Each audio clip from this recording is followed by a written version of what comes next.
The Book of Ruth, Chapter 1. In the days when the judges judged, there was a famine in the land. A certain man of Bethlehem, Judah, went to live in the country of Moab with his wife and his 2 sons. The name of the man was Elimelech, and the name of his wife Naomi. The names of his 2 sons were Mahlon and Chilion, Ephrathites of Bethlehem, Judah. They came into the country of Moab and lived there. Elimelech, Naomi's husband, died, and she was left with her 2 sons. They took for themselves wives of the women of Moab. The name of the one was Orpah, and the name of the other was Ruth. They lived there about 10 years. Mahlon and Chilion both died, and the woman was bereaved of her 2 children and of her husband. Then she arose with her daughters-in-law, that she might return from the country of Moab, for she had heard in the country of Moab how the Lord had visited his people in giving them bread. She went out of the place where she was, and her 2 daughters-in-law with her. They went on the way to return to the land of Judah. Naomi said to her 2 daughters-in-law, "Go, each of you to her mother's house. May the Lord deal kindly with you, as you have dealt with the dead and with me. May the Lord grant you that you may find rest, each of you in the house of her husband." Then she kissed them, and they lifted up their voices and wept. They said to her, "No, but we will return with you to your people." Naomi said, "Go back, my daughters. Why do you want to go with me?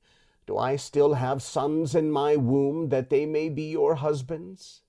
Go back, my daughters, go your way, for I am too old to have a husband. If I should say I have hope, if I should even have a husband tonight and should also bear sons, would you then wait until they were grown?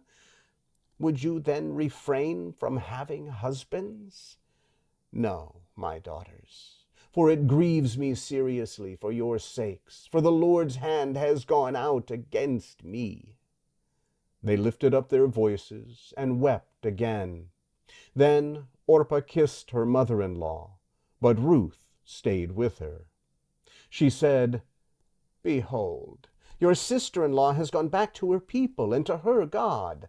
Follow your sister-in-law." Ruth said, "Don't urge me to leave you and to return from following you.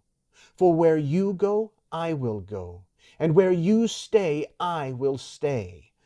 Your people will be my people, and your God my God. Where you die, I will die, and there I will be buried. May the Lord do so to me, but more also, if anything but death parts you and me." When Naomi saw that she was determined to go with her, she stopped urging her. So they both went until they came to Bethlehem. When they had come to Bethlehem, all the city was excited about them, and they asked, "Is this Naomi?" She said to them, "Don't call me Naomi. Call me Mara, for the Almighty has dealt very bitterly with me. I went out full, and the Lord has brought me home again empty.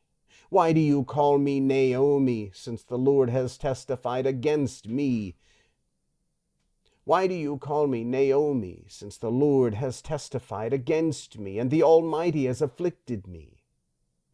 So Naomi returned, and Ruth the Moabitess, her daughter-in-law, with her, who returned out of the country of Moab.